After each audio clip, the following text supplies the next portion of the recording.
নমস্কার বন্ধুরা, বন্যার রান্নাঘরে আপনাদের সবাইকে স্বাগত। আজকের আমাদের রান্না হবে শামুকের কষা। সেই জন্য শামুকটাকে আমি পরিষ্কার করে নেব। এবার আমি শামুকগুলো সিদ্ধ করার জন্য হাঁড়িতে জল দিচ্ছি, আর আমি উনুনটা ধরিয়ে দিচ্ছি জলটা। এবার আমি শামুকগুলো দিয়ে দেবো। এবার আমি শামুকগুলো এই জলের মধ্যে দিয়ে দিচ্ছি।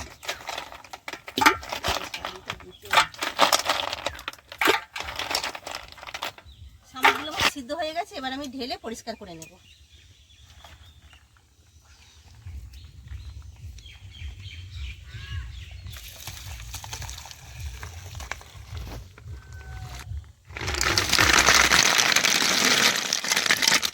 শামুকগুলো ছাড়িয়ে নেব।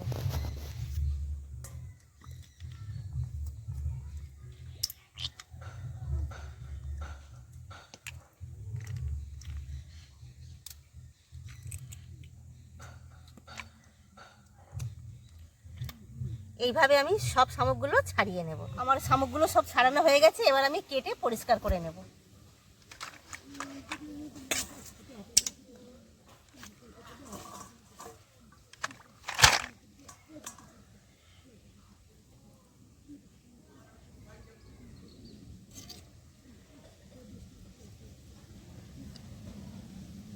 এই কালোগুলো আমি নেব না, এই কালোগুলো পুকুরে ফেলে দেবো, মাছে খেয়ে নেবে। আমি এই শামুকের সাদা অংশটা নেব। আমার শামুকগুলো সব কেটে পরিষ্কার করা হয়ে গেছে। এবার আমি একটু নুন দিয়ে এটাকে ভালো করে ঘষে নেব। এই নুন দিয়ে দেবো, দিয়ে এটাকে ভালো করে ঘষবো, ঘষে ধুয়ে আনবো। এই দেখুন, নুন দিয়ে ঘষলে এই যে নাল বার হচ্ছে, এই নোংরাটা আর নালটা সব কেটে একদম কেটে পরিষ্কার হয়ে যাবে। এবার আমি এই শামুকগুলো পুকুর থেকে এবার পুকুরে নেবে, পুকুরের জল দিয়ে ভালো করে পরিষ্কার করে ধুয়ে নেব।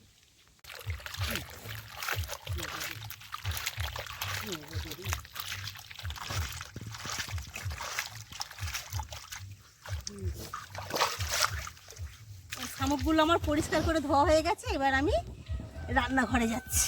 আমি একটু কড়াই গরম জল বসিয়েছি। এবারে শামুকগুলো একটু সিদ্ধ করে নেবো। নুন দিয়ে গরম জলে সিদ্ধ করে ধুয়ে নেব। শামুকগুলো দিয়ে দিলাম, এবার একটু নুন দেবো।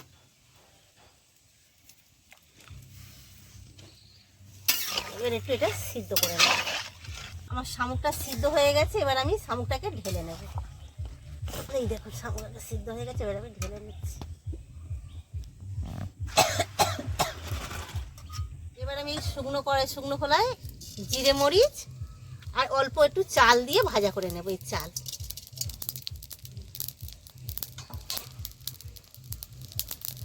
বেশি চাল নয়, 2-4টে।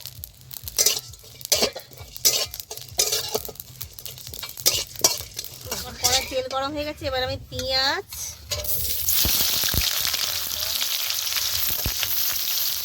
তেজপাতা, কাঁচা লঙ্কাটা একটু বেশি করে দেবো, ঝাল ঝাল হবে। সব দেবো।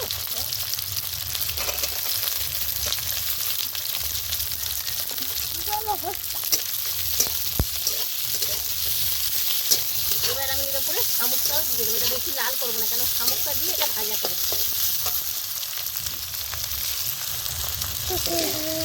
এবার আমি শামুকগুলো দিয়ে দিচ্ছি, দিয়ে এটাকে আমি ভালো করে ভেজে নেব।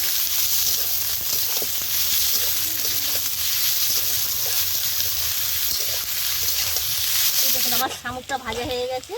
শামুক এইভাবে ভেজে মশলা দিলে তাহলে এর শামুকের কোনো গন্ধ থাকে না। শামুকটাকে সবসময় রান্না করার সময় ভালো করে একদম ভেজে নেবেন, নিয়ে তারপরে মশলা দেবেন। আমার ভাজা হয়ে গেছে, এবার আমি দেবো আদা রসুন একসঙ্গে বাটা। আদা রসুন বাটা দিয়ে একটু নেড়ে নেবো।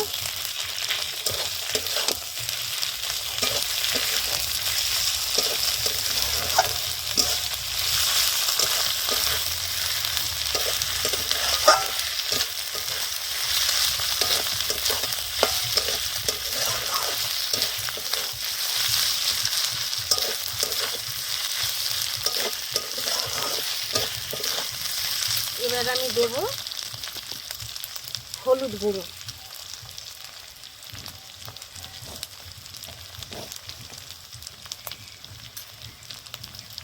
এবার আমি দেবো স্বাদ মতো নুন,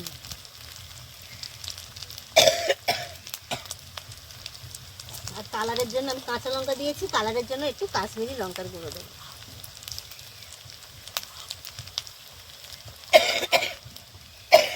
এটাকে আমি ভালো করে কষি।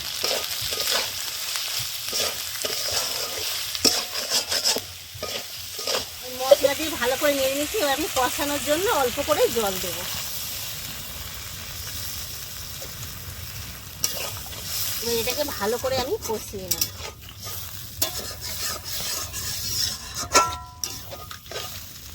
এবার আমি আলুগুলো দিয়ে দেবো। আলুগুলো দিয়ে আবার কিছুক্ষণ কষিয়ে নেব।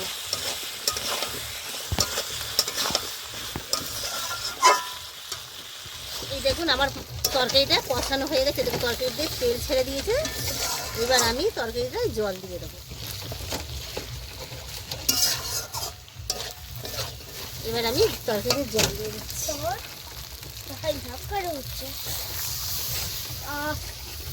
ভালো দেখো চা কি গন্ধ উঠেছে। ভালো ভালো, বেশি জল দেবো না, কেন কষা কষা করবো। আমি অল্প করেই জল দেবো। এই দেখুন আমার তরকারিটা হয়ে গেছে। এবার আমি জিরে মরিচ ভাজা দিয়ে নামিয়ে নেবো। তরকারিটা আমার একদম মাখা মাখা হয়ে গেছে। এবার আমি জিরে মরিচ ভাজা আর চাল আর জিরে মরিচ ভেজে রেখেছিলাম, ওটাকে গুঁড়ো করে নিয়েছি। এবার ওইটা দেবো।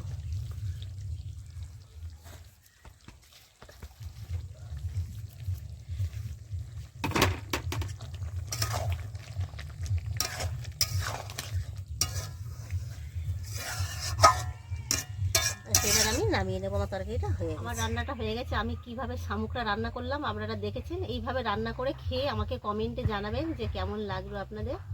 আর আমার রান্নাটা যদি আপনাদের ভালো লাগে তাহলে একটা লাইক, কমেন্ট আর সাবস্ক্রাইব করে দেবেন।